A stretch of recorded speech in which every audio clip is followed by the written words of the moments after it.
Hi, folks, and welcome into another edition of This Week in Pearl. I'm your host, Frank Hutton, and I am so excited about today's show. We are sitting down with our very own Mayor, Jake Windham. We are going to recap the year of 2025. Now, we're only going to get in a handful of things because so much goes on here at the city, but we want to touch on a handful of things for you guys, so don't go anywhere. When we come back, we're going to send it to Mayor Jake Windham. We'll be right back.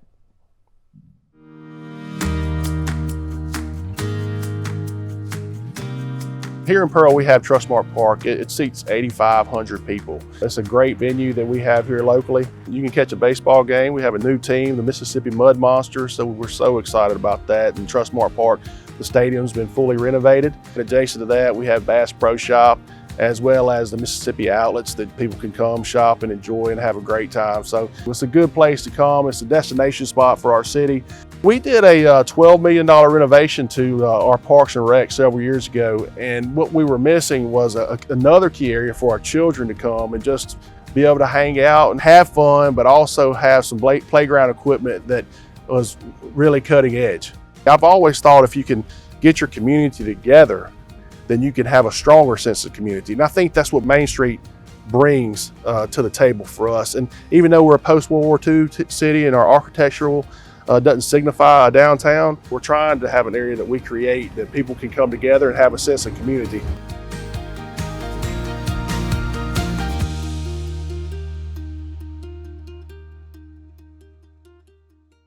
Hi, folks. Welcome back into another edition of This Week in Pearl, where I am joined now by our very own Mayor, Jake Windham. Mayor, welcome to the show. Thanks, man. It's been a while. It's been a few We've months. had a lot of guests in this room, so we have had a full plate this year. It has been a lot of fun. We had you earlier in the year, obviously, right. But it's time to have you back. I've been looking so forward to this because I'm excited about what all you've been able to accomplish just this year, not to mention the other years, but all the projects that have been going on. And it's been a busy year, right? I mean, it's been busy for you. It has. It's been a very busy year. And we'll go into the next year, same type meeting metrics that we need to meet for the city. You know, it's fun, and the board's been great. We've been able to work together to move things along, and so I'm excited about what this next year unfolds. But you also got to take a look at some of the things that we've been able to accomplish this past year, and I think it's important for our citizens to understand the work that's been done. So not all the time that you can communicate that. We try to communicate in each and every way, through social media, through text messaging, through the Rankin County News, through this media outlet as well. So it's a difficult task because we know people's lives are busy, but we want to ensure them that their local government within their cities doing what it needs to do. Well, we had an election this year. Yeah. You came back up for elections. Well, every 4 years we had an alderman election. Now we had an election last year, like a special election. Yeah. But then we had the general election this year. Got one new alderman, Gary Broadwater. That's right. Got Gary involved, and he's been involved with the Pearl School District for a long time. He and his wife Jill, and their kids are Pearl graduates. So Gary is coming along, and he's digesting everything really quickly. Like drinking through a fire hose, isn't it? Well, you just you got to make sure that we're handling tasks that each district needs, and so between police, fire, and public works, our big three, those guys stay really busy trying to serve our citizens, and our other departments. All of our departments do a really good job. There's room for improvement. I'm not saying we don't make mistakes. We do.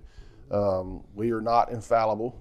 We are humans, so we make mistakes, but I've always said the follow-up on a mistake is really how you need to judge an organization, how we respond to something not being done correctly, or if there's some type of mistake involved. So we pride ourselves on that. Well, you ran in this election again as Republican unopposed. I think that really. No, I wasn't unopposed. In the general. In the general primary. Yeah, I had a primary opponent. You had a primary opponent. And then I had a general opponent, and I treated, we got out, worked very hard. We thought that we had a good message. I think that as far as the city's concerned, I have people that don't agree with everything that goes on, but, for the most part, I think that results matter. Whether you love me or hate me, results matter. We've been able to provide some results, and that's really what I see my job as. I don't really, during my career as law enforcement or being mayor, it's really about accomplishing things. And as a law enforcement officer, solving a case, providing some type of justice for the victim and making sure that the suspect went to prison. Right. Or in this case is, all the balls that we have in the air, making sure that we execute. You can talk about things all day long, but you got to get over the finish line. And so that's what I try to work on, getting things over the finish line.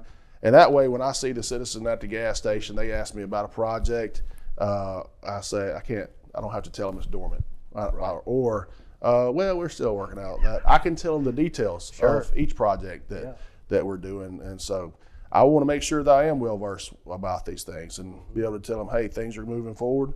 We're being productive. Your tax dollars are going, and we're thriving. We're competing throughout the state as a city.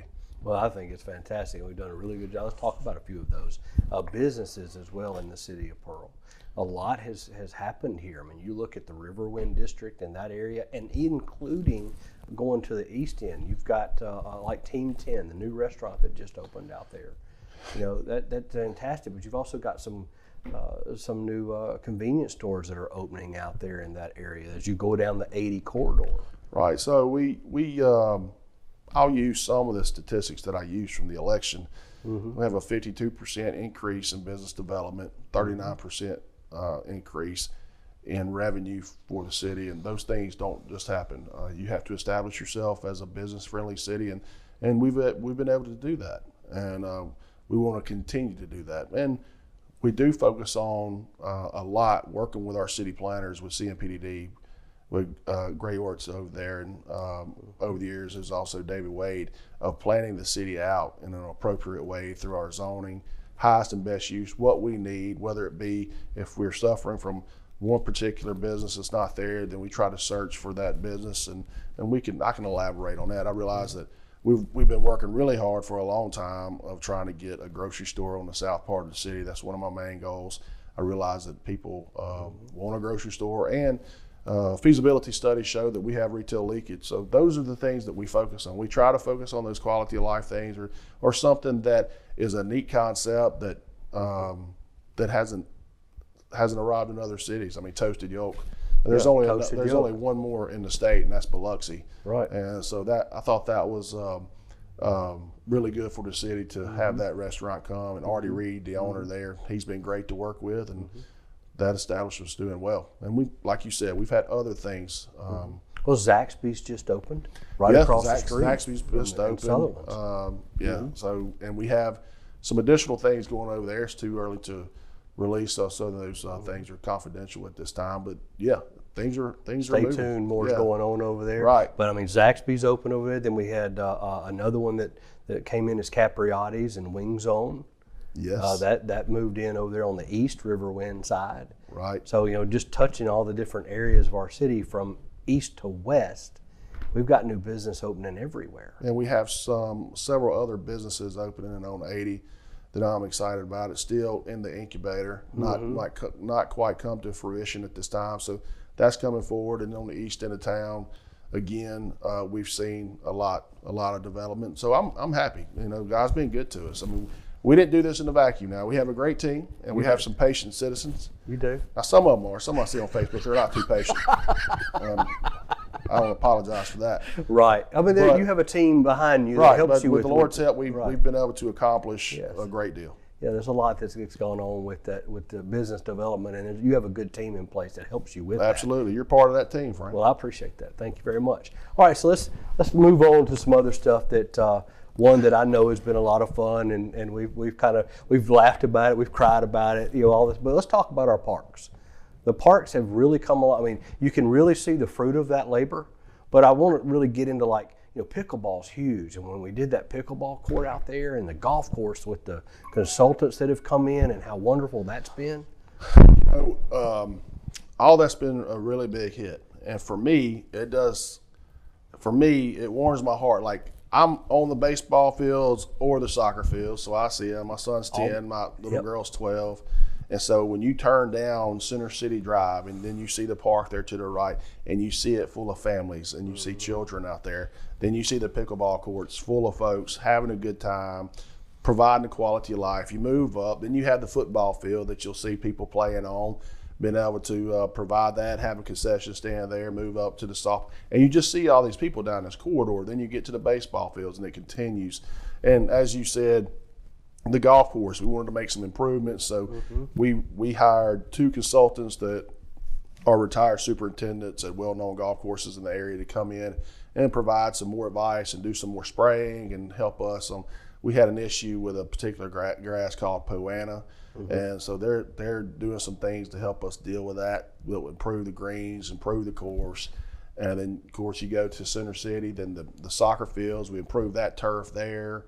Built a new building. Then you have I call it the Octagon. I mean, that's where I played minor league baseball when I was a kid, but Center City proper, which is now the Charles Hudson Complex, because Mr. Hudson and his time was responsible for bringing that city that building to fruition and helping Pearl. So I mean, you ride down there and you see all these families really enjoying life, and those are some aspects of the city that you really want to make sure that we're able to accomplish. I've always said that a versatile city, you want to do well in all areas, and that's really our goal, Frank, each and every department. You know, from the finances all the way to the police department to Parks and Rec, fire department, all of them. And of course, you're a behind the scenes guy to help make all those make those things happen with all those different departments and also Public Works.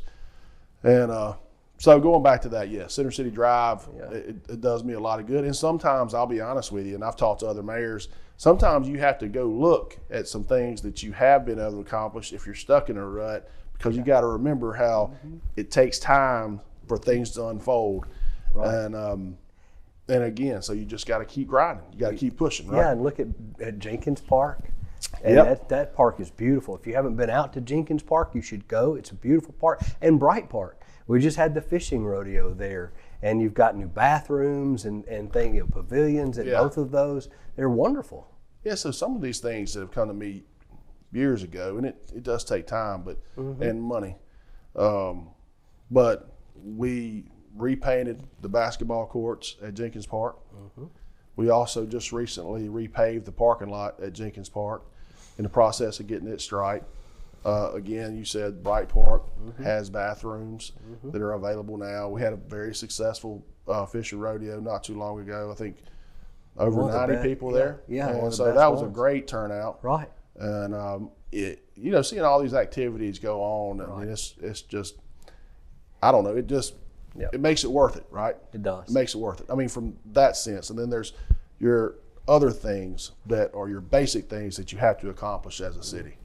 And we'll talk about some of those. I'm sure you have some of those. I do. That are coming up soon. But I wanted to just touch base with everybody so they would realize, the parks have been an ongoing project, not just this year, but they've kind of come to a fruition this year, where you can actually finally see kind of the entire plan, how it turned out, how it looks. And it looks fantastic. And as you mentioned, there's a lot of families that are there daily. When the weather's good, they're there. Yeah. And they're utilizing that park. Right. And so it's great. So I wanted to talk about one of the things you wanted to do, and we did it last year. Of course, again, this year was Pearl Day. You brought Pearl Day back to the park, and that's been huge, hasn't it? It has. We went with the vendors there and then the concert. Back at Trustmark. To try to maybe establish the nostalgia. I grew up here from day one, and I can remember having a lot of fun there. And we've had people ask about, having the concert back, but now the concerts that we have, we had 10,000 people at Bret Michaels. It's not. I figured to say Bret Michaels had 10,000 people. Not going to fit at the Pearl Park.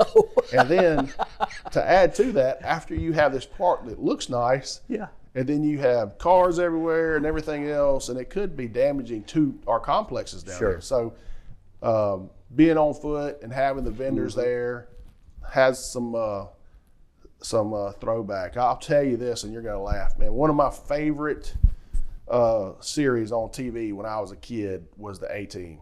Oh, yes. And Hannibal and yeah. No, Mr. T and Mr. all T that. was BA was my guy, BA, right? yeah. So one of my fondest memories, my dad bought me some of those. You know, BA used to have those flip up glasses, He did. and he had those feather earrings. Yep. And I had some overalls No, going down you to the didn't. Pearl Park, and a tie-dye T-shirt and some Converse shoes. Oh my And God. the flip-up glasses like Yeah, Mr. yeah, T yeah. with BA Baracus. Yeah. So anyway, I'm old school. I go back a long time, but to be able to bring Yeah. that back to our citizens, I thought that was great and Mm-hmm. really kind of historic. It is. And I remember the stuff going on in the park, you know, when I got here. You know, I've been here, I can't believe it, but I've been here 25 years. That's a long time. Yeah, Yeah. That's right. And I always joke about the running joke, you know, you like, I wasn't from here, but I got here as soon as I could. Yeah. You know, and I've always been very thankful and blessed that the city of Pearl just adopted me, you know, which is great, you know, because I'm a Pearlonian. This is my home. Yeah. Anyway, so it's great. And I remember some of those times too. All right, so let's talk about some big projects, because this year has seen fruition of a lot of them. And one that, I'm reaching way back now here, guys. I'm reaching way back. But we did the Pearl Richland Intermodal. I want to remind people, that was a project that had been stalled when you came into office. It had been stalled, that you worked diligently day after day to get that project back moving. And I know with the railroad and all the things you had to deal with, that was a huge project that got done. Well, the other part is there's a secondary cost to that project. We have an industrial area down there. Yes. And so with that bridge, with traffic easily being able to pass over the railroad, we've already seen the renovation of a 100,000 square foot old USA Foods building. Right. And so they have tenants that they're talking to go back into that building currently. So what does that do? That's assessed value, and then that creates revenue for the city and another business that locates here in a 100,000 square foot building. That would not have been renovated or brought that in without that bridge being constructed. Right. So we're going to see ancillary projects outside of the bridge because of the fact it's much easier to get into that industrial area, which is not going to do anything but continue to improve our business development for the city. So huge impact on just outside of the safety, and it needed to be done for years. Right. And it was a tough project. The original earmark was under Jimmy's administration, and then we worked on it for, when I came in after Brad, we came in, we still had an earmark from that, and so got a lot of help from the legislature, from Dean Kirby, allocating funds. City put money in towards it. And so now it's one of those things, like, you're going to see other things culminate after the construction of this bridge on property that's located on the south side of the city. Yeah, I remember that was just such a great year. You know, the beginning of the year when we opened that, it was phenomenal. And the other thing is we'll be able to provide better fire protection for the residents that live on the south part of the railroad tracks. And there's so many things that you accomplish with that bridge itself, outside of, you know, being excited about the bridge being constructed. So again, its impact is huge on the south part of the city. And you'll see more and more growing. I know there's stuff going on over there that you can't talk about yet. Well, there's a couple more housing developments going on down there. So right, it's great. Just because of that one thing. All right, so then another big road was East Metro Parkway. Now, it used to end at Airline and come around, but East Metro Parkway opens up, and that was just tremendous.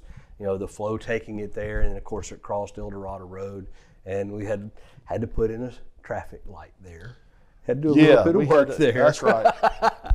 So we did. Yeah. And we put it up there. We put a wire span light up there to ensure the safety. We had several crashes, and the original design was indicating that we would not need it. But anyway, that's water in the bridge. We knew that we did need it after a couple of days of it being open. And I expect big things on that parkway just recently. That's where I was going. We're going into a phase where we have settled with the city of Jackson so far. It's not final until December before we go back in front of Judge Hayden Roberts. But currently, the city of Flowood, the city of Jackson, and the city of Pearl have come to a settlement agreement on the land that's outside of our city. So Pearl stands to gain, just for if people at home can close their eyes, they're leaving Flowood, they pass Outback Steakhouse, and they're headed towards Pearl, headed south. You look to your west, and Flowood owns pretty good amount of property on it. And then you hit a Jackson Landing Strip. And then for about 2 miles, we've annexed or the settlement agreements that we take 400 feet off of the corridor. That way we can control the zoning and also the architectural standards. You know, I think as far as, I can't speak for JMA, but we've been able to work well with them. Their attorney was former Governor Ronnie Musgrove, so we were able to get in a room, flesh some things out, and I think that's going to be another big business development, and for them, growing aviation industry over there that could impact our citizens with additional jobs. So you're basically talking about when you come up that top of that hill and you start to make that's that old landing strip that Once you get a little further, I mean, you can go on the GIS map viewer for Rankin County and you can see all of those things through the parcels specifically. So I might not be exactly right. Where it takes you all the way around. So there's a lot of property, a ton of property. Almost to that light at Eldorado. Right, that's on the west side of the parkway. The east side of the parkway is going to be completely controlled by the city of Pearl. I don't know, we have a lot of residential developments back there. Not sure how we're going to approach that. We're more concentrated on the west side.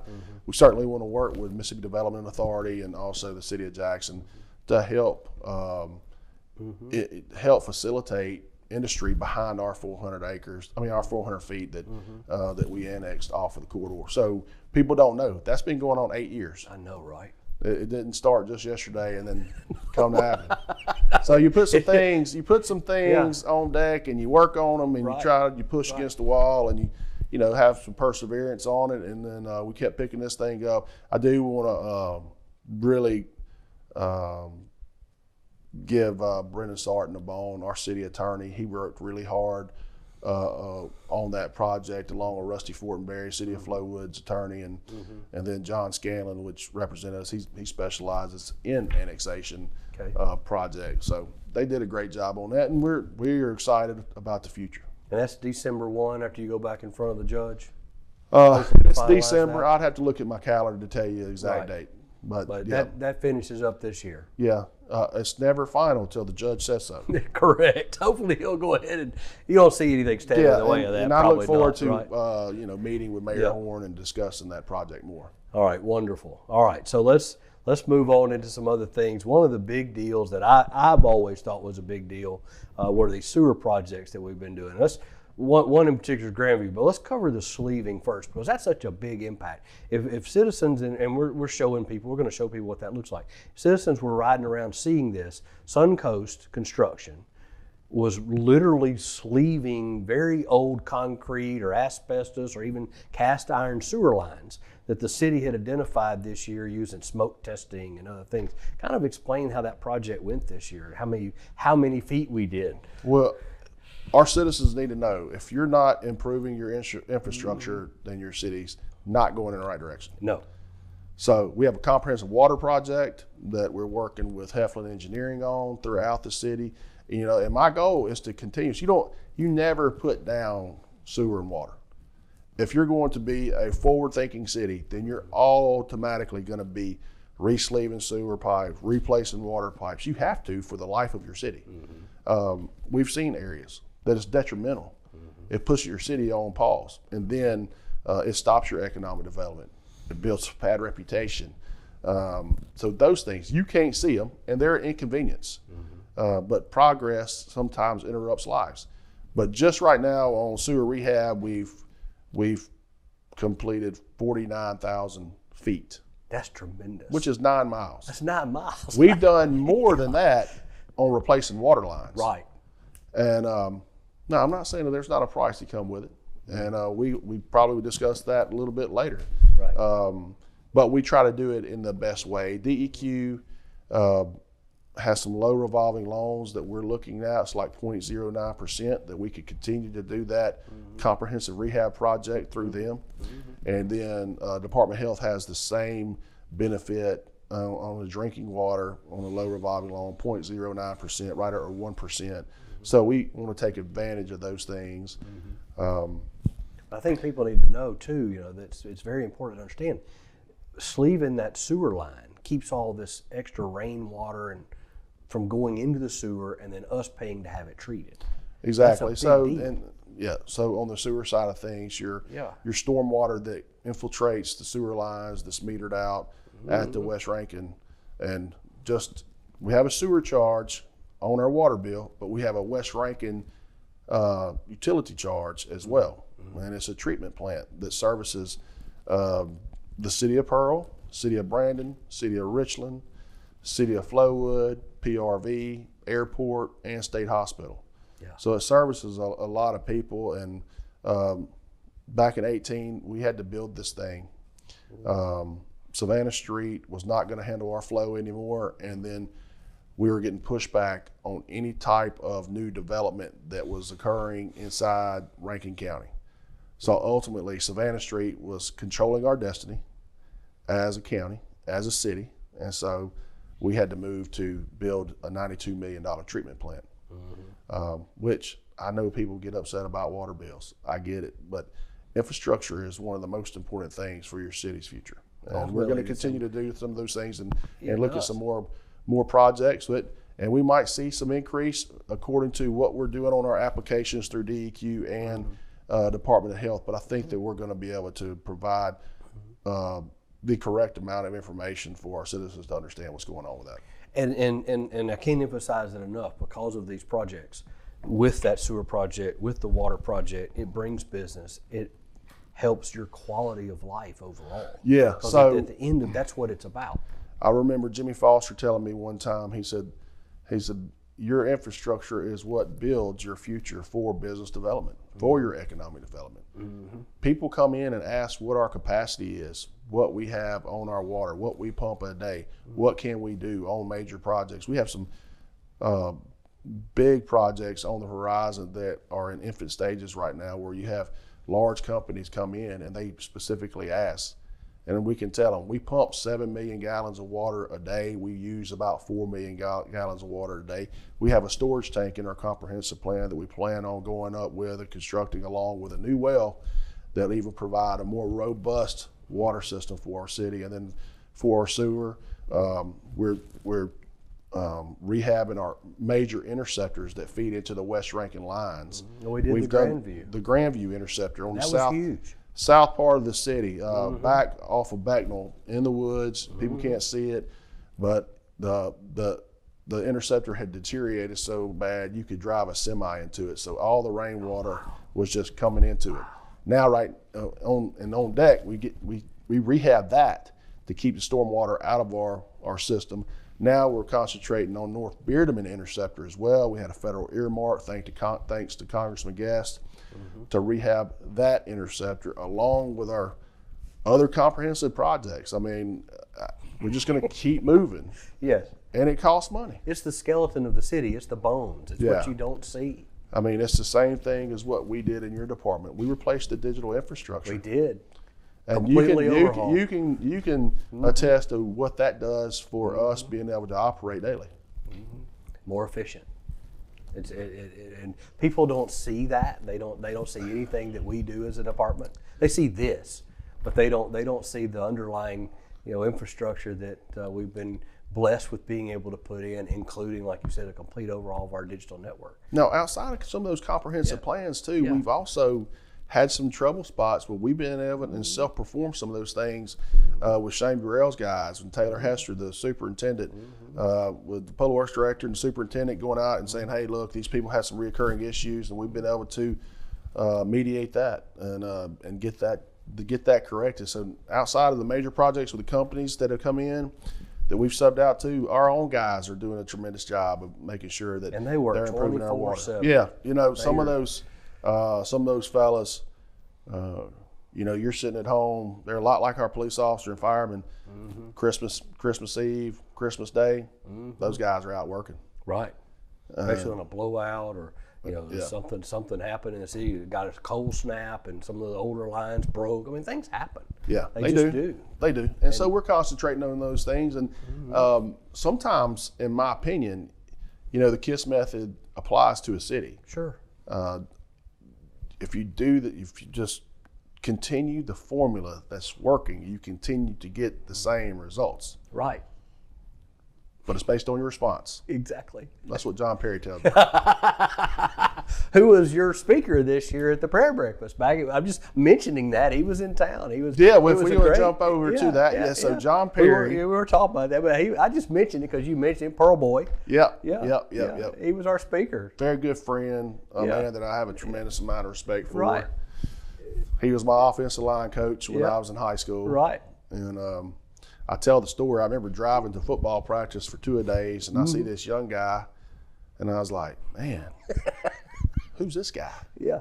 And John had this baby face. I thought this was another player moved in, somebody else we were going to have to compete against. Yeah. But he ended up being our coach. And he was good to me then. He's a good friend now. I'm happy for all the success he's had in his life. Yeah, me too. It's fantastic. All right. So one of the things that's been really cool that I want to touch on are the Highway 80 projects. And in particular, you just finished up the lighting. So lighting, you continued it from Pirate Cove all the way down to Pearson. That's right. So that was a legislative ask. Neil Schaefer did that project, designed it for us. Cost estimate came in like at $2.3 million. It was actually awarded at like at $1.5 million. The purpose for the project initially is safety. I think everybody can agree if you come down 80 at night, it's pretty dark. You have traffic in the afternoons. So you have the safety project, and then it comes in from an aesthetic standpoint. Some of the big things, and again, I don't apologize for it. Let's make this very clear that we're trying to clean up 80, and we're going to continue to do so. And not because we're trying to be heavy-handed from a governmental standpoint, but we are building pride, and we're going to continue to do so. And but that was one of the things that I thought. Once it was done, you could obviously see the effects of it's much more safe, and then it looked better. And I think a lot of people like that project. And we have more safety projects coming down 80. We're going to put a raised median from Bearderman Road to McLaurin Mart. We've had a lot of crashes in that suicide lane. Some people just drive the suicide lane down the whole, all the way down Highway 80. I've worked wrecks there when I was a police officer for Pearl PD. But then you're going to have a raised median, you're going to have grass, and you'll have landscape, and then it'll be, again, a safe project, but again, another project that is that's going to provide some aesthetically pleasing. That's on the board for 26. Features. Yes, that's in the 26 year, and then on South Pearson, we're going to extend that median. Not to get too far in the weeds, but the southeast cloverleaf has not developed down there because MDOT will not currently permit the drives to turn in on South Pearson in there. So you have some land there that can certainly be developed, but MDOT won't permit it because it violates their red book because it's too close to the interchange. So they want a controlled left turn there. We're extending the median with a grant, and then future endeavors will be a signal there. That way we can be in conformity to MDOT's red book, and I feel certain once we get that, here comes the executive director, Brad White, will work with us, and also Commissioner Simmons. They did so much on the West Rankin Parkway and other projects. Those guys have been good friends, so I think that they will continue to do that and help us. That'll help us develop that area. And they're good friends of this show. We've had them both on this year. Great guys. And they're great guys, and I definitely agree with you. They will help. And that area right there, because of that intersection, all that land's over there by A1 Appliance and the Texaco's right there. That's where you're talking about. That's right. When I was growing up, there was a grocery store over there, small grocery store, Miss Alice's, and then you had RW Distributors there. So we want to get something in that location, but the reason it's not in that location because you have to get these drives permitted. Right. And so we have to conform, not only as MDOT's red book, but National Highway requires it too. Sure. U.S. Federal Highway requires those requirements too, being that close to interchange. Yeah, that'll be a good project coming up. All right, so one of the things that happened on 80 right there besides the street light was redoing those culverts.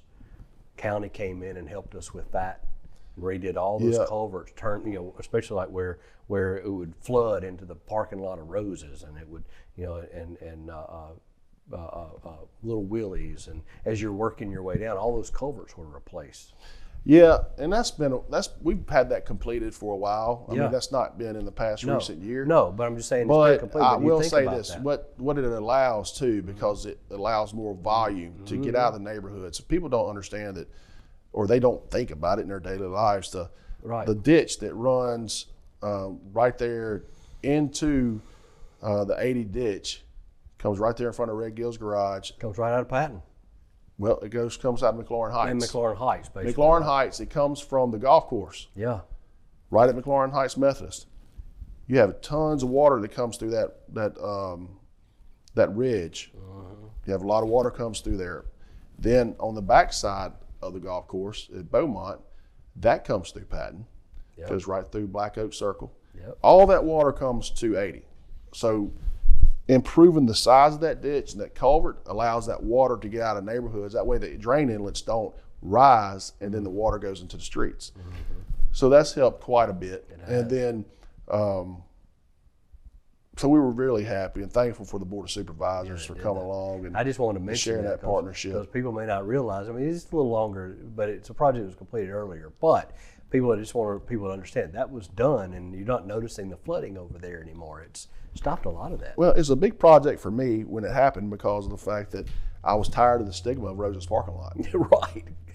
I had a kid lose a car in there. I was tired of the stigma. When my father was a kid, Yeah. it was a swamp. Roses opened in 1973, and J.D. McIntosh was the manager, by the way. Just a little history for everybody out there. Okay.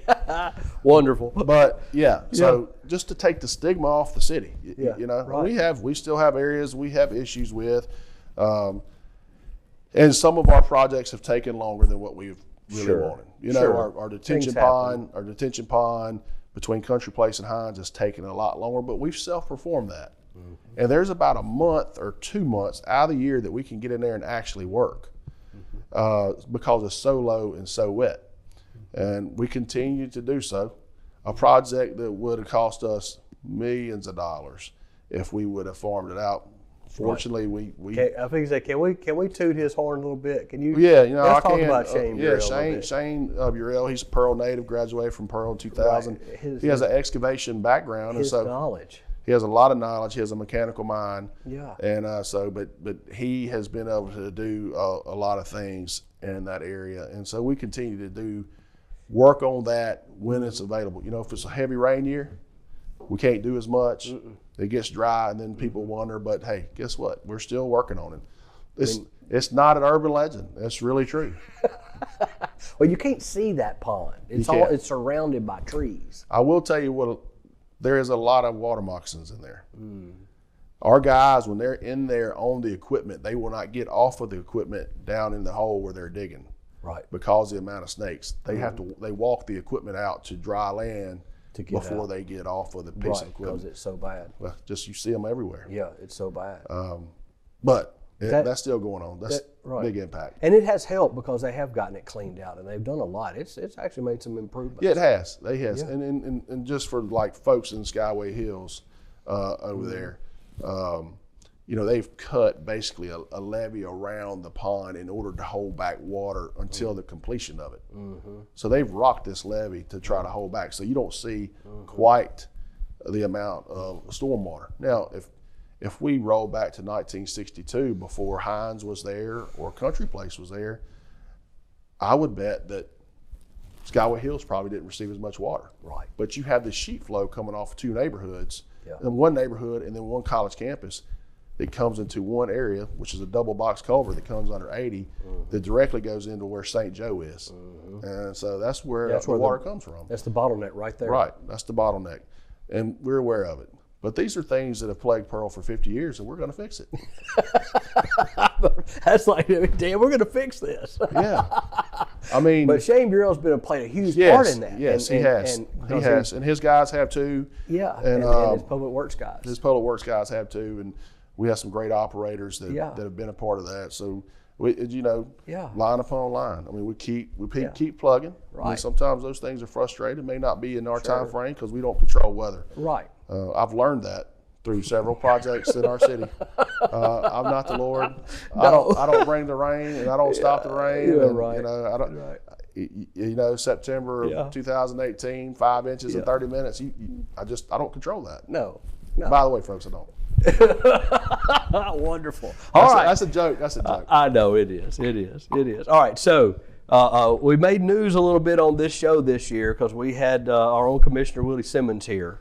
But let's talk a little bit about West Metro Parkway because as we're filming this, it's just a few weeks and this opens. And it's the 25th of November and it opens. Yeah.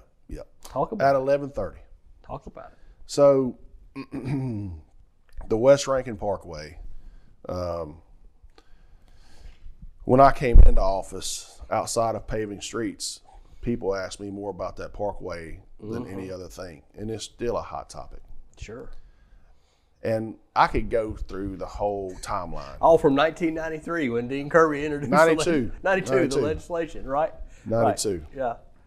So I will say this. Originally, that was actually designed to go to Gulf Line right there at Trilogy. Was it really? It was supposed to come out there and go Okay. through, but Yeah. it was reworked for Pearson Road. And we've had some people beforehand. I just say on that particular project, two of the giants that kept it going was Jimmy Foster and Gary Rhodes. Those two guys. Imagine that. Two 1971 Pearl graduates.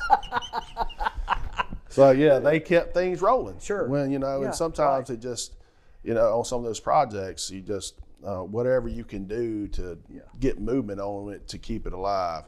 I've experienced that on the Pearl Richland Intermodal. So those guys really helped on that. And then as over the years, it culminated and came forward, and Gary and I continued to work on it together. And then Brad White and Willie Simmons and Dean Kirby, I mean, godsends. They helped us. They realized the importance it was, not just for Flowood and Pearl, but for our road system in Rankin County. If you think about it, if you sit back and just think about things, in Rankin County, we have a lot of west to east roads, but we don't have a lot of north to south or south to north roads in order to get through the county itself. And this is going to provide one of those things.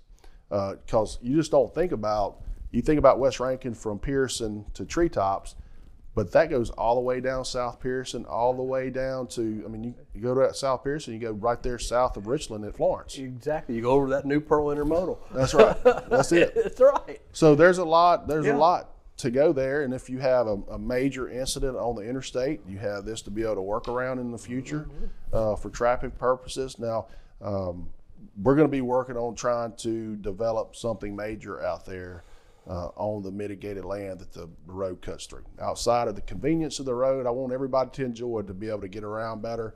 But just know that the city of Flowood and the city of Pearl are trying to work on some major projects to bring industry to that area. And I'm excited about that. Now I'll be working with Kathy Smith, the newly elected mayor. And we've had some conversations about it. So everybody's excited. Have Rankin First, full speed ahead on it. Garrett Wright, the new executive director, and also his counterpart there, Regina Todd, and the board of supervisors are on board. We have a lot of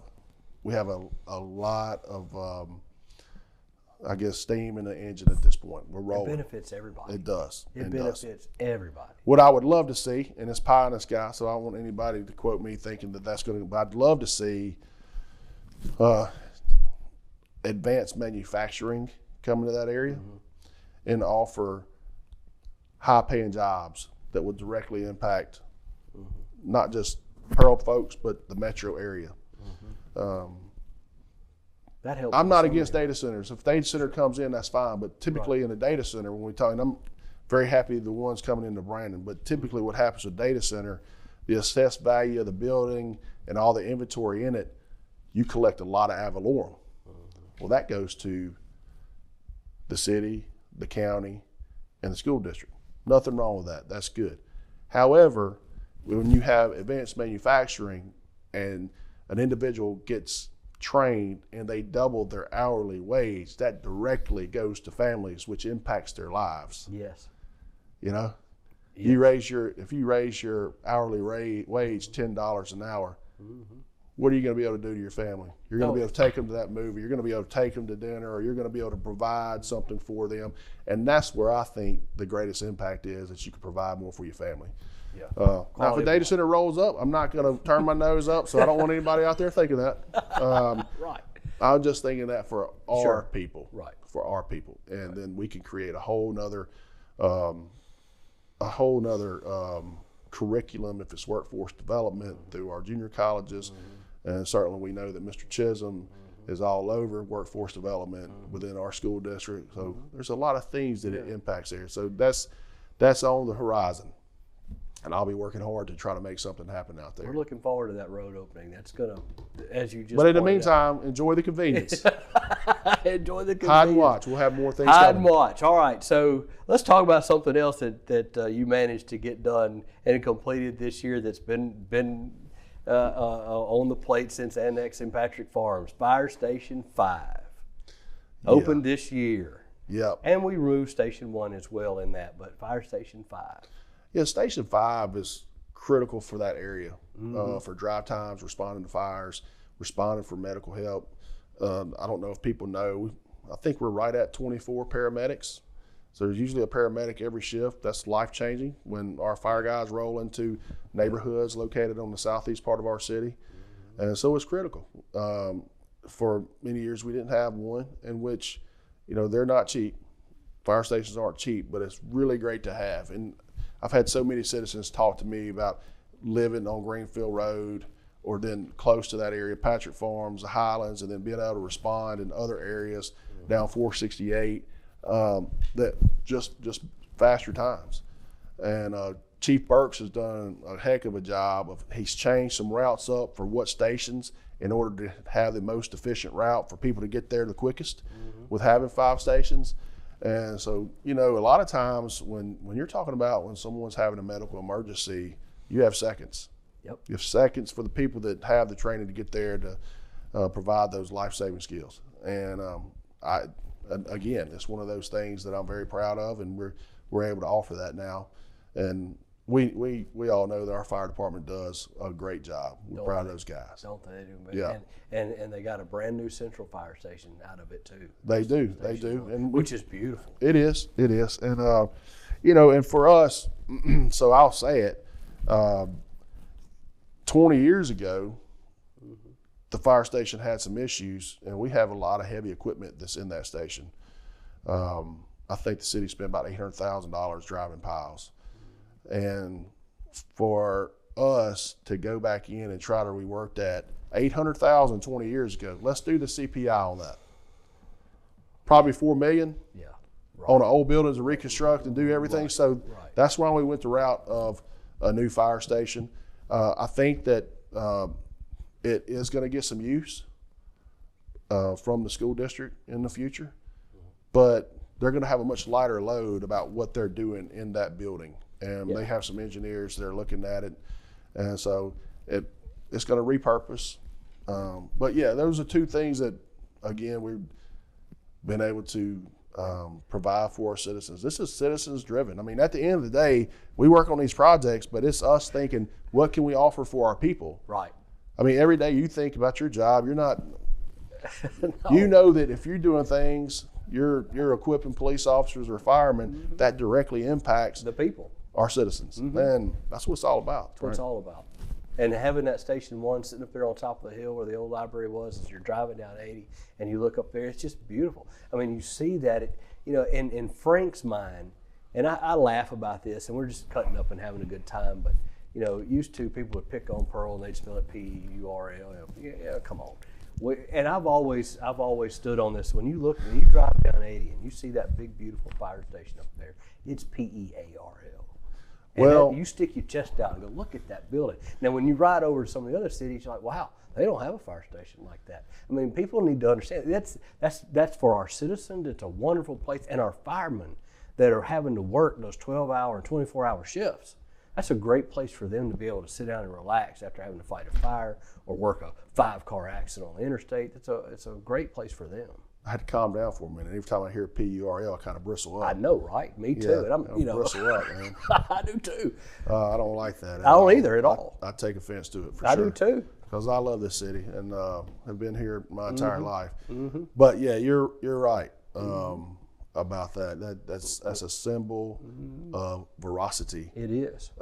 Of the city, and it kind of the wherewithal of where we've come from in such a short period of time. You know, there's And we're about a cities. short period of time. You know, you look at cities around us. We're number 8 or 9 in the state in sales tax revenue. We've been a city since 1973. That's incredible. You know, That's incredible. a lot of cities can't say that. I guarantee if you take the age of cities and compare how we have grown since 73 and what we've been able to accomplish since that time, and that just goes to show you the spirit of our people. Yes. Tell us we can't do something, then we'll show you.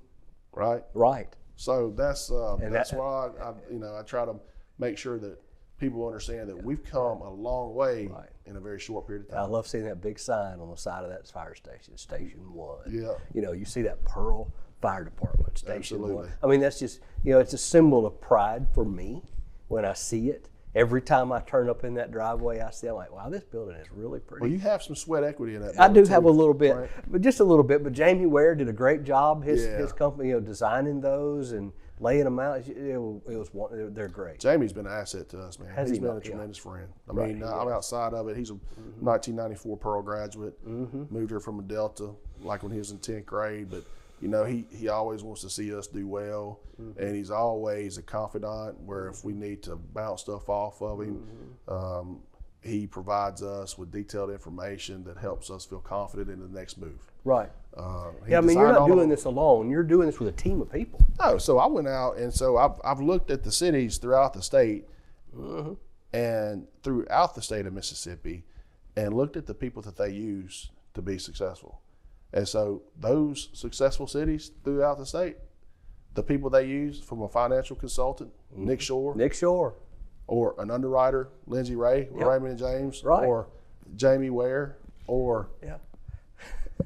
Rick Ferguson with Pickering Right. and Carl Ray Fur, or Heflin Engineering or Neil Schaefer, or you see what I'm saying, where I'm going down, Exactly. or Benchmark Engineering, using these people that have been involved in major projects that have helped cities advance throughout our state. And those are the type of people outside of our in-house folks that we compile to have a great team. So it brings excellence. It does, and it has. And then I wanted to also mention to everybody, we got a brand spanking new ladder truck, and she's Yeah. pretty, and she runs out of Station 2 over off of Pearson.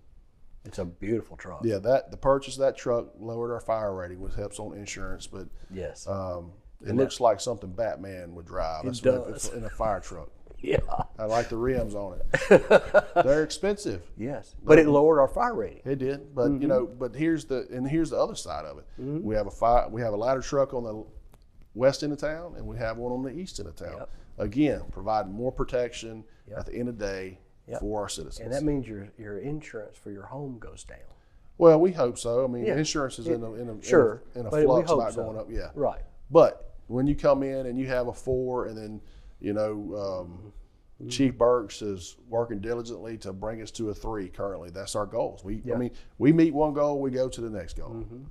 So Chief Burks is doing a great job. And business on looks that. at that too, especially They big do. business. They do, because I mean, coming into it, that's another feather in our hat when we talk about business development and economic development within our city.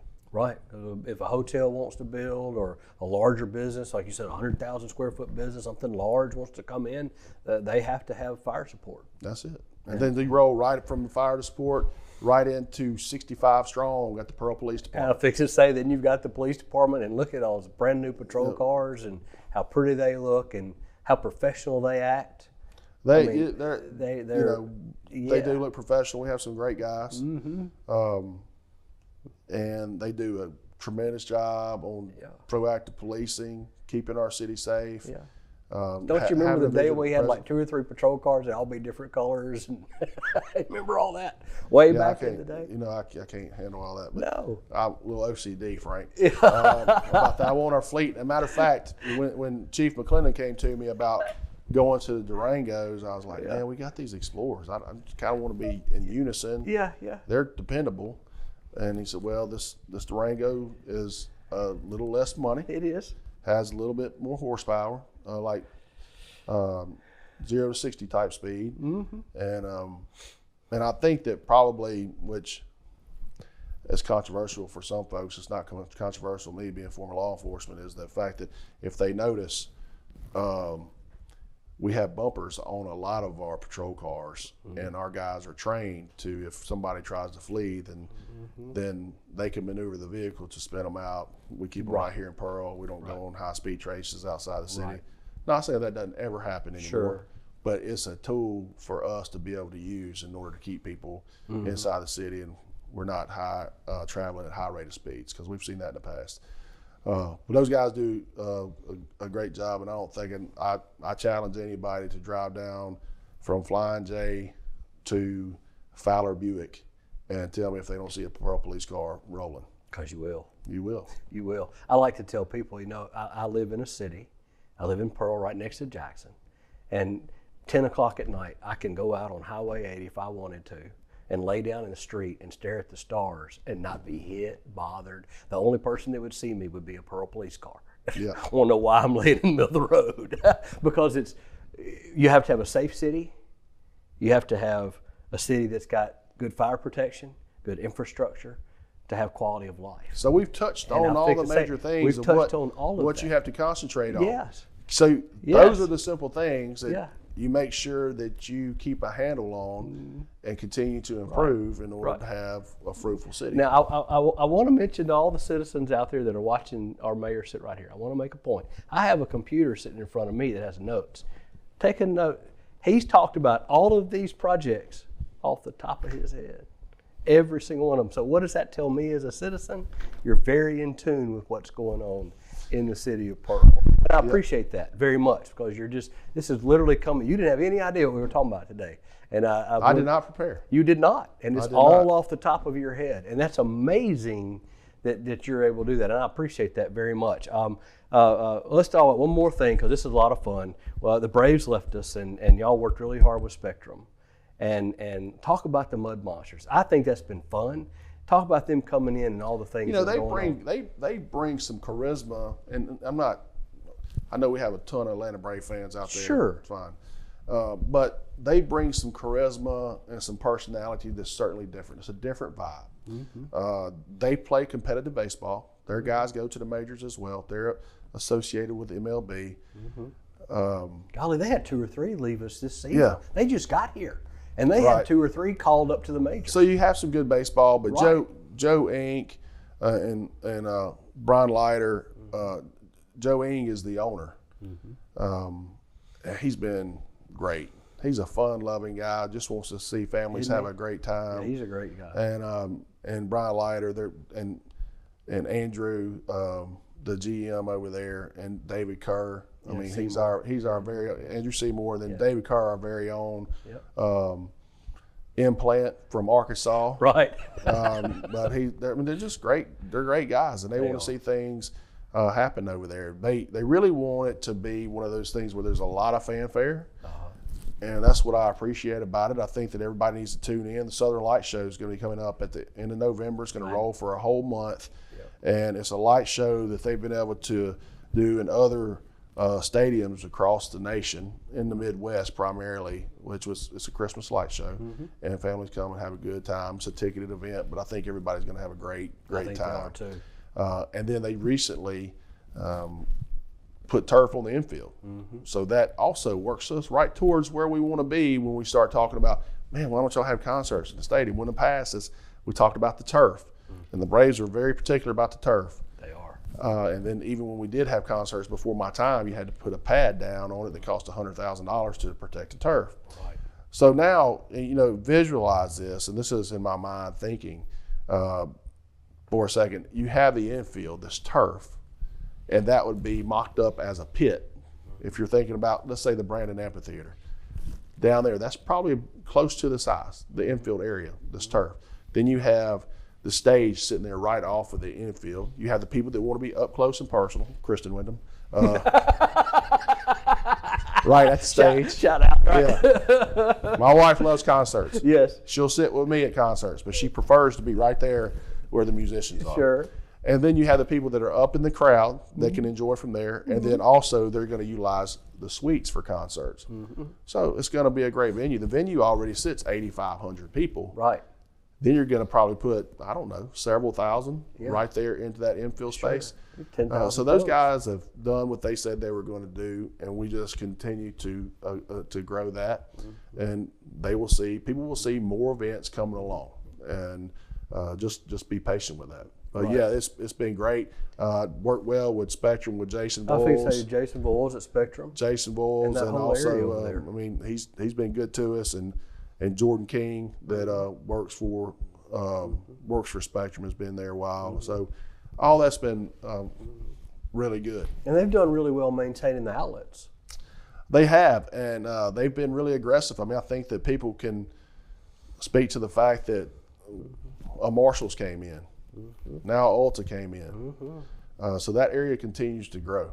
It does. And you'll see more things coming to that area. Give us some time. What we've done in 8 years, I mean, give us some time this next 4 to be able to bring more of a product and a better quality of life to our citizens. So there are some things on the horizon for 26. I know one that's going to start pretty soon is the sidewalks on Riverwind. Yeah, that has been a delayed project on the Riverwind west side. West side. We had a problem obtaining an easement right there at Popeyes for whatever reason. We just need an area to work in that space. And then when you have grants, there's requirements that you have to do. And we just had a problem. I mean, locating the owner and them getting on board, but I think we've got that behind us now. So that project, and then we've submitted another project too that take that sidewalk further down Childrey Road, and so that's going to be good for people to be able to go out and walk. And again, a lot of these projects that are tied to federal funding are safety projects. Right. And I know that's coming up, and then the medians that you mentioned earlier coming down, putting all that back, and that'll take out that suicide lane, which will make a tremendous difference on 80. Yeah, it That'll will. Look really nice. That'll And look nice. Is there anything else? You said you kind of dropped a teaser earlier about something going on over at near Sutherland's and Zaxby's. You said, is there stuff on the horizon over there? This is my rule of thumb as a mayor. Yeah. Until they start pulling permits, Right. I don't say anything. Gotcha. Right? Because what you want to do is you want to make sure that you maintain the confidence of your citizens. If something goes haywire during the process of a deal going down, Right. I can't help that. Yeah. But if it's coming out of the ground, permits pulled, and we've done all our due diligence, and they've been to plan review through community development, I know what's coming, and I see things happening. That's when we can celebrate. Yeah. But up until that point, I don't do it. It's me leveling expectations. Yeah. Right. Because I don't want to be the boy called Cry Wolf. No.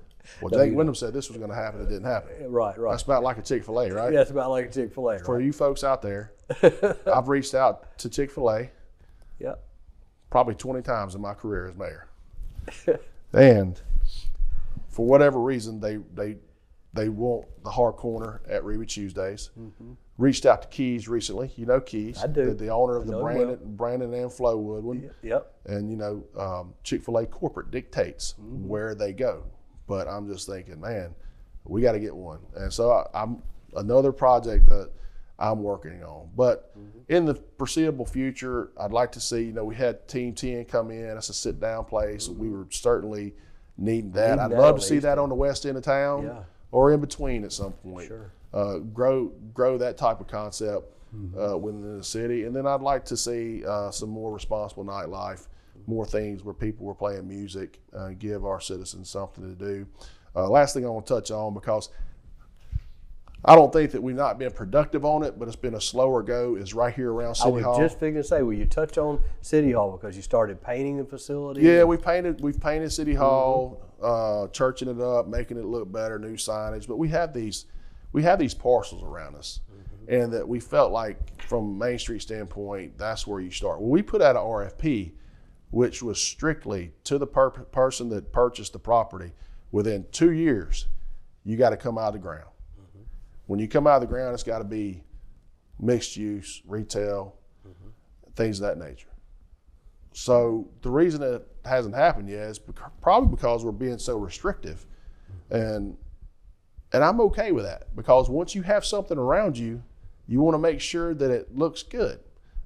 Painted, we remodeled the gym too. It looked pretty tough with those new windows and things of that nature. This particular area around City Hall, so we're trying to make that better. And folks, the reason we didn't do this before is because I had to pave roads. If I was painting City Hall and doing this, y'all would not like the fact that I was improving City Hall and not paving your road. Paving roads, right. Yeah, so you got to, keep the number one thing the number one thing. Exactly.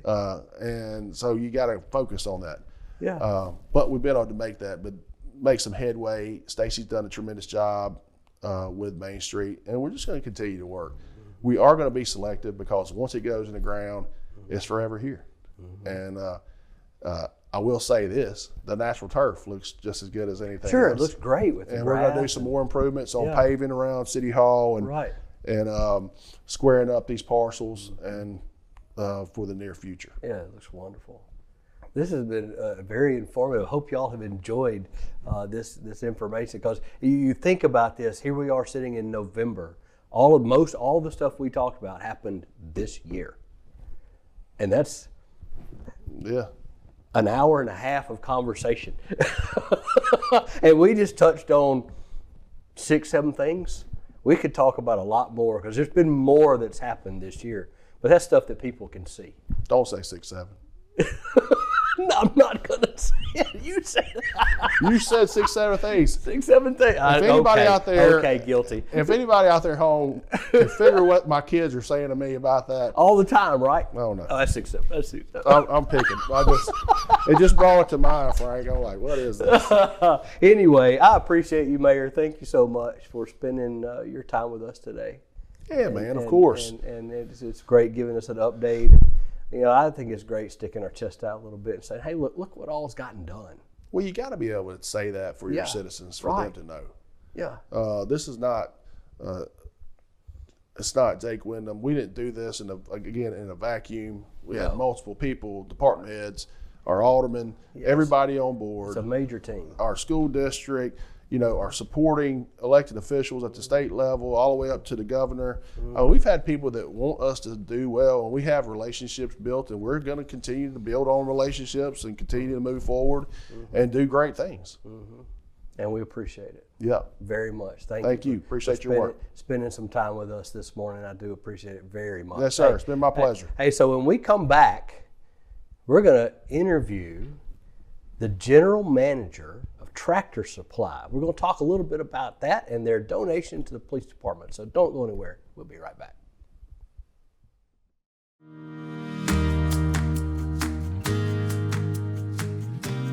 Here in Pearl, we have Trustmark Park. It seats 8,500 people. It's a great venue that we have here locally. You can catch a baseball game. We have a new team, the Mississippi Mud Monsters, so we're so excited about that. And Trustmark Park, the stadium's been fully renovated. And adjacent to that, we have Bass Pro Shop, as well as the Mississippi outlets that people can come shop and enjoy and have a great time. So it's a good place to come. It's a destination spot for our city.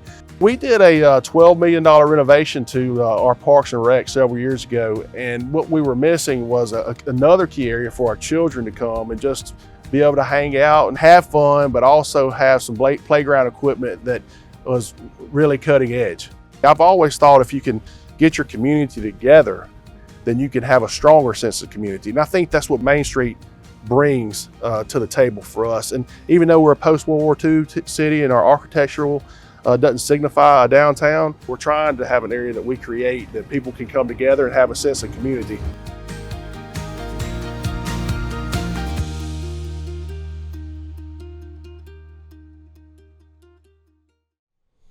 Hi folks, welcome back into another edition of This Week in Pearl, where I am joined today by a special guest. We have brought in the General Manager of Tractor Supply in Pearl, Mr. Michael Monsoor. Hello, Mike. Hello, how you doing? Good, how are you doing? Good, nice to be here. Nice to have you. So tell us a little bit about you. Michael Monsoor, I've been in Rankin County now for 25 years, been with Tractor Supply for 6 years, and just love what I do. Fantastic. So you started out Tractor Supply in Richland? Richland, Mississippi, correct. And worked your way up? Well, just transferred over as store manager for the new store in Pearl. When they opened? Yes, sir. Yes, sir. Fantastic. How's it going over there? Going really good, really good. Just happy to be back in my community. So, 7 minutes away from work, so I love that. Right, because it's just right down the street from where you live. Right, right. Fantastic. All right, so for those of you who don't know, Tractor Supply opened in 24, right? Have y'all been open a year? Year and a half. A year and a half. I have a year and 3 months. Year and 3 months. So it's been a little over a year. You opened in 24 of last year, and it's going well, right? Yes, sir. Y'all redid that whole area right there. I mean, other stuff is in front. You've got the coffee shop in front. Seven Brew, Chipotle, the Chase Bank. It's back alive again. That area is back alive again, right? So yes. So for people that want to know, if you haven't been to Tractor Supply, if you don't know where it is, it's on the east end of town. Literally, it's the last business before you get into Brandon. Bingo. On the north side of 80, right? Yes, sir. Yes, sir. Right. So how is business going? Going really good. Going really good. I mean, just in general, has it been more than you expected, or? At first, we were a little slow, but once the customers started seeing the building was open, the chamber did a really good job of promoting us, and once that really caught fire, we're really growing way more than I expected. Well, we're filming this on a Monday. Okay. And I was in there yesterday, and the place was packed. Yes, sir. I mean, that's a good problem. It was a Sunday afternoon, and the parking lot was full. Yes, sir. And there was a lot of people in the store. And there was even a guy at the cashier's counter wearing a Pearl hat. That would be Clay. That was Clay, because he checked me out. I think his wife works at the high school. Yes, sir. I believe, because he was like, "You look familiar." That will be Clay Channel. That was Clay. So tell me, how many employees do you have over there? Right now we have about 20. We'll ramp up to about 25 for the holidays, but roughly 20 is about a good number for us. So you bring on seasonal help? Yes, sir. Yes, sir. When do you start that? Now. You start that now? Yes, sir. So then this is all the stuff that'll help get through the rush of the Christmas. The holidays we're really busy for the holidays. Whenever the seasons change, we're busy. Actually, spring is probably more busier than Christmas. With the little cold snap that came through, that's really drove our business for equine, which will be the horses and livestock. Believe it or not, horses and everything eat more when it's cold than when it's warm, and then propane, heaters, everything like that when the seasons change. So it really helps us. That does make a lot of sense. All right, so people who aren't familiar with Tractor Supply, they are a publicly traded company, by the way. I just wanted to give people an overview because this is a really cool story. So Tractor Supply started in 1938, and it specialized in products specifically for farmers, ranchers, homeowners, gardeners, etc. And it was started out as a mail order business for tractor parts. Now, obviously, Tractor Supply makes a lot of sense, but that was in 1938. Charles E. Smith Sr., mail order business from his kitchen for tractor parts. And now look at it. It said by the mid-40s, you opened states in Nebraska, Minnesota, Iowa, and then you went public in 1959, and you achieved a $10 million sales in that year, which is really cool. You moved your headquarters in 70 to Nashville, Tennessee, technically Brentwood, I guess, right? And you've had several acquisitions since then. I won't get into all of those, but you specialize primarily, and this is the biggest deal. You specialize for livestock and equine, pet supplies, yes, and then seasonal recreational. That makes up like 75% of your product line. Correct. Yes, sir. But yes, livestock and equine. So help me out here a little bit. I know Pearl's kind of city and Brandon's kind of city, but you don't have to get far out of out of Brandon or Pearl before you realize there's horses and cattle all around you, right? Well, you don't have to go very far to realize your neighbor's probably got chickens right now. Chickens, Because right? chickens this year hit an all-time high so far as the egg prices, and Right. everybody bought chickens in preparation of that. But it takes 6 months for about a chicken to produce an egg. But we call it the urban farmer. Everybody wants to have animals and stuff like that, but it's not the traditional farm like we. When the animals have a name, they're never going to be. They're going to be part of the family and stuff like that. So it's great. So you saw like a surge over the year of people getting chickens, putting in chicken coops, and so I guess you help explain to the average person like me who lives in the, basically in a city. I'm not a chicken farmer, so I really have no idea, but it sounds alluring. Do you explain all the nuances to people and what they're going to need and how that really is going to go? Yes, sir. Yes, sir. Because depends on your neighborhood, but most of them are friendly to let you have a certain amount of chickens. But it's not just buy the chickens and go home. You need a chicken coop, heaters, waters. It's a lot of stuff. But again, it's something about raising your own food and having your own stuff that you feel independent. Do you see people doing this more? Oh, absolutely. Chick Days is our number one thing as a whole company. Wait, what's it called? Chick Days. Chick Days. So explain to our audience, what's a Chick Day? We get chicks in, they're shipped in. Okay. Roughly we get them, they're shipped out roughly within 24 to 48 hours of being hatched. They come into us, we set them up in our brooders and stuff on the floor. Okay. And customers can come in and choose what kind of chicken they would like. We may not have everything at one time, but they kind of rotate in and out. And chicks is our number one thing. Customers will let us know about 30 days ahead of time when the chicks are going to hit us. They know more about it than we do. No kidding. Yes. So you when are Chick Days? Tell me what. Chick Days will start probably March. A lot of this depends on the weather. They do not handle the cold very well, especially in shipping. And when the weather is getting better to be shipped out, they will start in March. And we will run it all the way up through September. If it wasn't for Christmas, we would probably run it 12 months a year. Would you really? Yes. So is it just one day out of the month, or is it multiple No, it's days? every day. Every day. And we will have, believe it or not, they come in through the post office.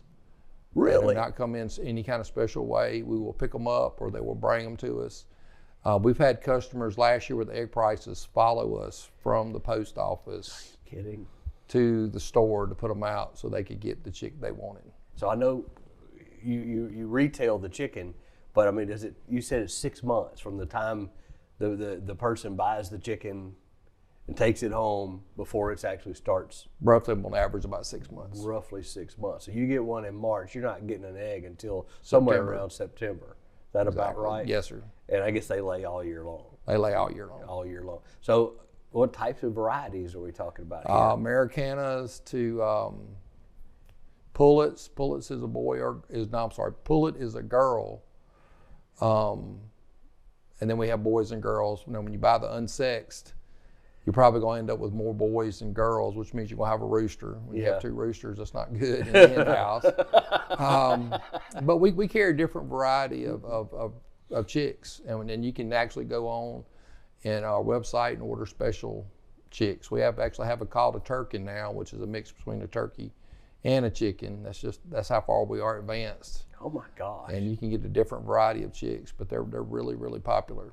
Really popular. That's Yes. amazing, and that'll start in March. So, Yes, sir. So people could go ahead and buy on their Christmas list. They could get their chicken coops and all of that right now, Right. and get prepared for March. And these not your chicken coops you're probably used to seeing. These are elaborate chicken coops that you can easily pull the eggs out from the back. They're not the kind of chickens we're probably used to seeing chicken coops when we were growing up. You know, go pick them as a chore. Right. This is part of the family. This is part of your decor for your house and everything like that. So It's come a long way. it has. And y'all sell all of that. Yes, sir. And just curious, what is the average price of a chick? About $6, $5.99 for a pullet, and that will be a female. $6. Yes, sir. But you have to buy a minimum of 4. Right. That's a law for the Mississippi Ag. Oh, okay. chicks are 4, ducks are 2. And we sell ducks too. And like I said, we sell turkeys in special times So too. if I wanted to raise a duck, I could do that? Yes. Everybody Or a turkey? everybody wants a duck, but ducks are very messy when they get older. Right. Now we have geese out here in the city of Pearl. We do You too. see them, Yes. And of course I love the geese. They don't bother me. They put droppings around, and you have geese feathers, but goose feathers. I don't really care. That really, Mother Nature washes all that away. Yeah, it doesn't really, but it's fun. But I don't know if I'd want one as a pet or a duck as a pet. Not unless you had a lot of land. Yes. All right. So also there's horses, cattle around us. Do you see people coming in and purchasing stuff for that? Yes, sir. in specifically our store? Yes, sir, we do. We have a lot of horses, cattle. We're urban area. A lot of people coming in and out, maybe living in Puckett, some of the areas outside. And we do have a lot of, I don't want to say farmland, but a lot of people with land around us that have a lot of that stuff. And they come in. We want it to be there, come in and get what they need from us, one-stop shop, and get back on the road and get back home, because Highway 80's been really good to us. Well, that's really good. Also, one of the things we mentioned before, and I'll bring this up again, y'all sell pet supplies. Yes. Pet food. So you carry everything for what? Dogs, cats? Obviously Dogs, you carry cats, it for- hamsters. The dog is our primary business. It makes up a lot of our business. As a matter of fact, we sell. I don't want to say dogs in our community as part of the family. Very seldom do we have somebody say a dog. It's always by their name, and I understand I have 3. They're part of the family. They're my favorite children.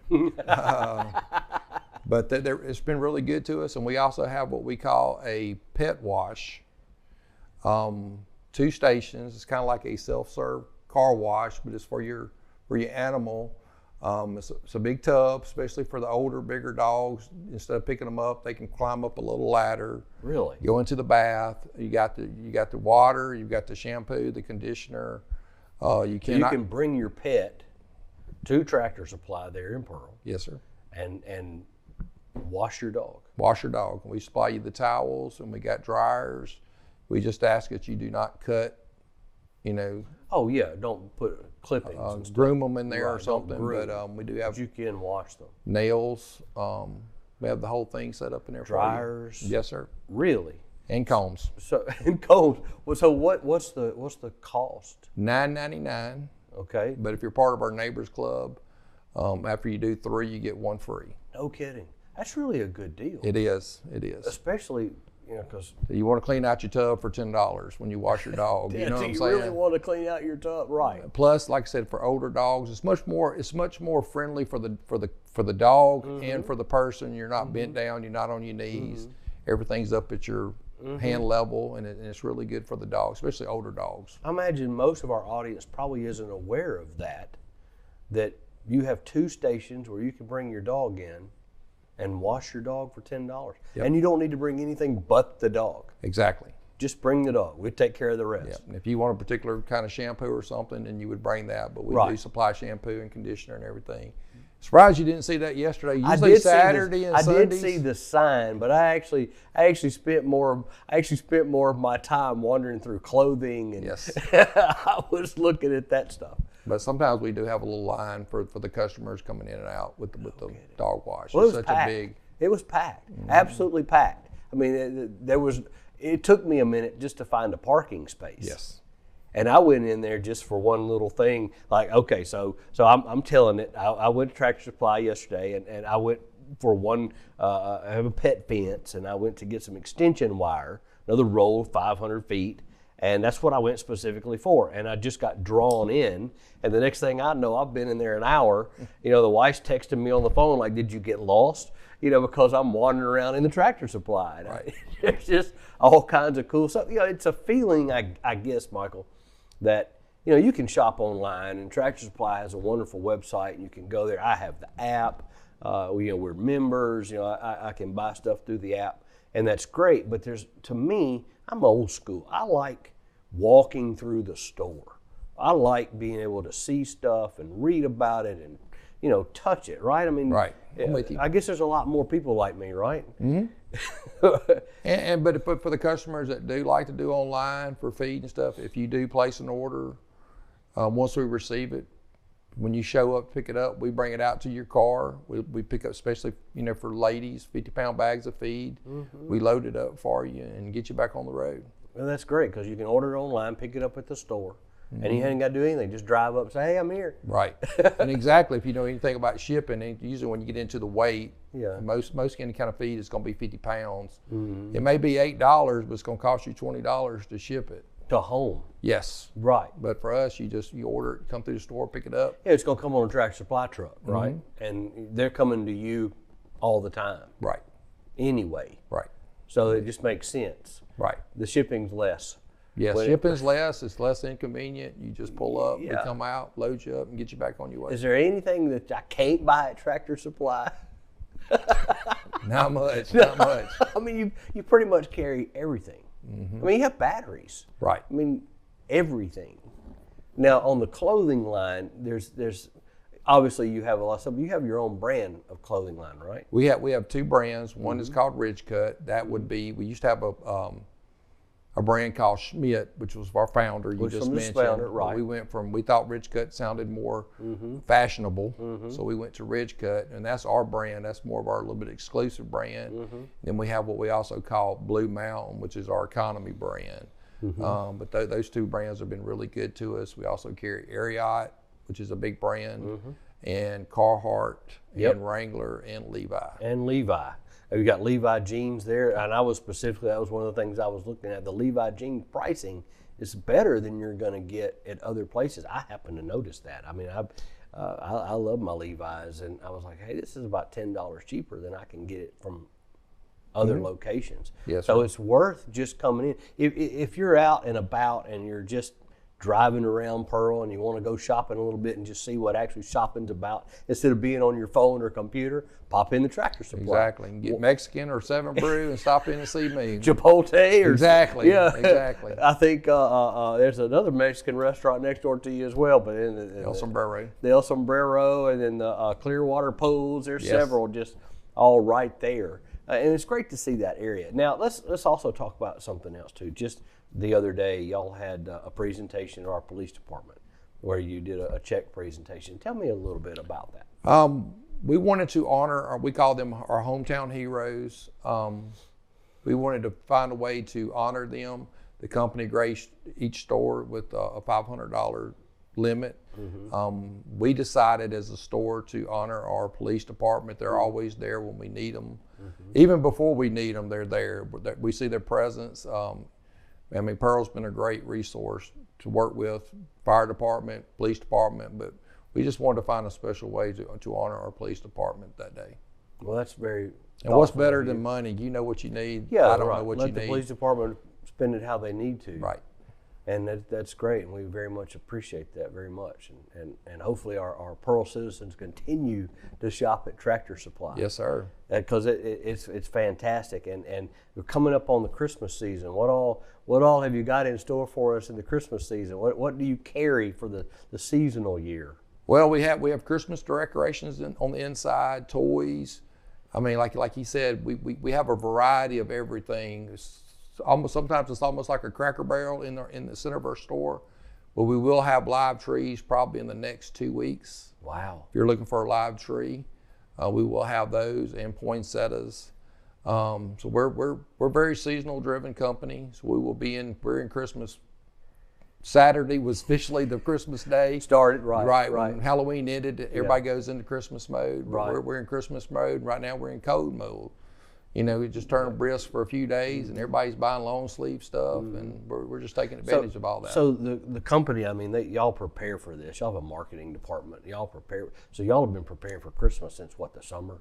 No, a year ago. A year ago for this year. Yes, sir. So Especially with the tariffs and Right. everything going on. Right. Everything was gearing up, and this year's been really good, but it's been a little question mark sometimes too on what's going to happen. So you kind of know a year in advance, kind of what's going to happen in your store for the next holiday season. So as soon as we roll past this Christmas, you're already working on next Christmas. We have a really good guest, really educated. Really good educated. Yeah. Right. No, I get it. But so the marketing department, all that, They send you all this material and say, hey, put this here. Is that how that works? Yes, sir. They tell us where to put everything. We get to go up to Nashville, latter part of February, early part of March, and we get to preview the new products coming out that year and everything, our new initiatives and some of our old initiatives that's been really well. They hand out awards and say, hey, you're a great store and keep doing what you're doing. Yes, sir. So we need to get Michael on the map now. So we make sure that the Pearl store is we got a shop there. We're on the map. We just need to be a bigger dot. We need to get you a bigger dot. So I mean, as far as Tractor Supply stores go, it's probably one of the more smaller ones, wouldn't you say? Considering a square footage wise. Come out my store? Mm-hmm. No, sir. Actually, I'm just a little bit bigger. Are you now? Because I know, like when I go through Richland or Byram, go some of those, it just seems like they're, I guess it's the parking lots or something. They do have a bigger parking lot. A bigger outside we call the outside our yard, right? Which is where we carry gates, fencing. And I think that's what makes it propane. That is bigger, but actually the inside of the store we're just about 5% bigger. Really? We're more deeper than we are wider compared to the other stores. But, yeah, I guess that's true. Because as you go, you just keep going back and back and back. I guess that is true. I didn't think about it that way. But I love the store. Yes, sir. Appreciate it. Thank you. Thank you very much for being here. Here again, shop at the Tractor Supply in Pearl. Come see Michael. There's you. And how many managers do you have? Because you're the general manager. I have a general manager and I have three other managers. 3 other managers and about 20 employees. Yes, sir. That's great. It's fantastic. Thank you. And we appreciate you coming in and sharing a little bit about Tractor Supply and sir. how cool that is and that it's here. So go and wash your dog for $10. Exactly. I mean, I have 3. One's a husky, and he loves to shed. Yep. So he's an outside wash, and this time of year he loves the cold water. That's really that's okay. it. Oh yeah, he's an Alaska dog. So when it gets colder, he refuses to come inside. It can be snowing, and he wants to be out. I mean, that's how he is. He doesn't like the summer. But I need to take you up on washing him there. Well, it's hot water. I don't know if he wants the hot water, but it's hot water. It's hot water. That's a lot of fun. Anyway, thank you, Michael, for coming in and sharing a little bit and thank you about the donation to our police department. Our pleasure. We really appreciate that. So I want to make sure that we are shopping here at Tractor Supply. So go there in Pearl. You can't miss it. It's on 80. It's on the east end of town, right next door to Kroger, but the little ditch, that separates us between Pearl and Brandon, that's where you'll find him right there. So anyway, don't run off, because when we come back, we're going to talk about what's going on this week in Pearl. We'll be right back. Thank you.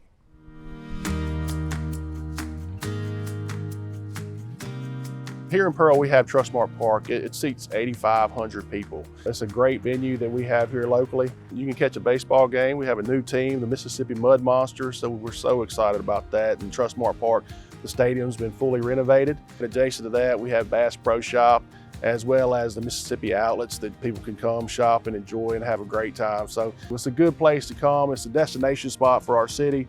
We did a $12 million renovation to our Parks and Rec several years ago, and what we were missing was another key area for our children to come and just be able to hang out and have fun, but also have some playground equipment that was really cutting edge.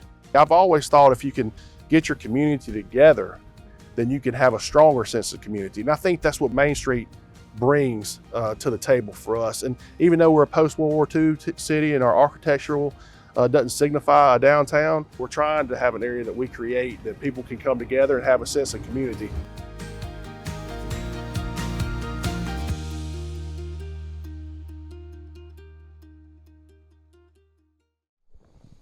Hi folks, welcome back into this edition of This Week in Pearl, where we have just had a couple of fantastic interviews.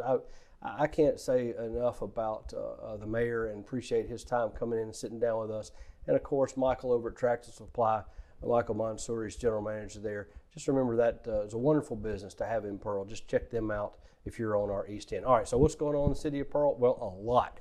As you know, this is the holiday season. So in the city, we've got the Christmas parade coming up December the 6th. And that's going to be right out front of City Hall. The theme this year is Elves on Main. So it's going to be a lot of fun to do your floats and put on the little pointed ears and have a great time with that on December the 6th, right out front of City Hall here at 2420 Old Brandon Road. Also, as you're watching this, the Pirates travel to Oak Grove this week. They play on Thursday night, taking on Oak Grove, the Warriors. Be sure and tune in there and watch that game. Pre-game on TV starts at 6:30, and then the kickoff is at 7. I appreciate y'all tuning in to This Week in Pearl. I'm your host, Frank Hutton, and until next time, we'll see you later.